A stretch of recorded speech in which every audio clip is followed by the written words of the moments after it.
The Passy Muir valve was designed by David Muir to be used inline during mechanical ventilation with full cuff deflation. This video is designed to provide a basic understanding of ventilator application of the Passy Muir valve. Often an inflated cuff is used during mechanical ventilation to ensure that all air is delivered through the tracheostomy tube and to the lungs, and then returned to the ventilator to be monitored and measured. With the cuff inflated, the ventilator delivers a volume of air through the inspiratory tubing of the circuit to the lungs. Exhaled air is expelled from the lungs through the expiratory tubing of the circuit to the ventilator, bypassing the upper airway and affecting normal functions such as speech, swallow, and cough. For inline Passy Muir valve placement, the cuff must be completely deflated to allow airflow through the upper airway on exhalation. Studies have shown that adequate ventilation can still be achieved with the tracheostomy tube cuff deflated. Before cuff deflation, baseline peak inspiratory pressures and exhaled volumes should be noted.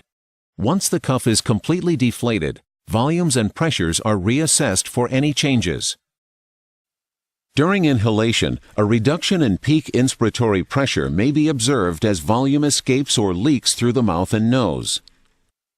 During exhalation, if only a portion of air returns to the ventilator and the remainder of air leaks through the upper airway, then a reduced exhaled tidal volume is measured. The loss of volume and pressure through the upper airway after cuff deflation confirms airway patency and candidacy for Passy Muir valve placement. The Passy Muir valve is placed in line with a ventilator circuit proximal to the tracheostomy tube. The PMV007 Aqua valve is designed to fit inside 22 mm disposable ventilator tubing and adapts easily to closed suctioning systems and pediatric ventilator tubing.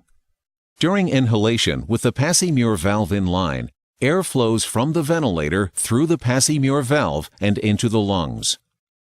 When inspiratory flow stops, the Passy Muir valve closes and remains closed throughout the expiratory cycle. All exhaled air is redirected through the upper airway, mouth, and nose. As a result, aerodigestive tract functions such as speech, cough, and swallow are improved. Because the Passy Muir valve closes at the end of inhalation and before exhalation begins, a column of air remains in the tracheostomy tube and provides a buffer, preventing secretions from entering the Passy Muir valve and ventilator tubing. When using the Passy Muir valve during mechanical ventilation, some adjustments to the ventilator may be necessary. For patients with inspiratory volume loss, additional tidal volume can be provided until baseline peak inspiratory pressure is reached. This assures adequate alveolar ventilation.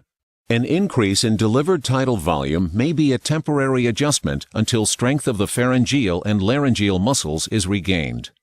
Since exhaled volumes are not returned to the ventilator, adjustments may be made to low volume and pressure alarms for adequate monitoring.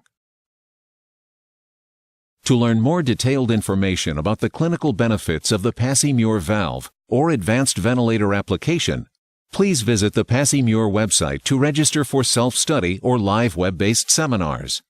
All of our courses are free and available for continuing education credit through ASHA, AARC, and California Board of Nursing.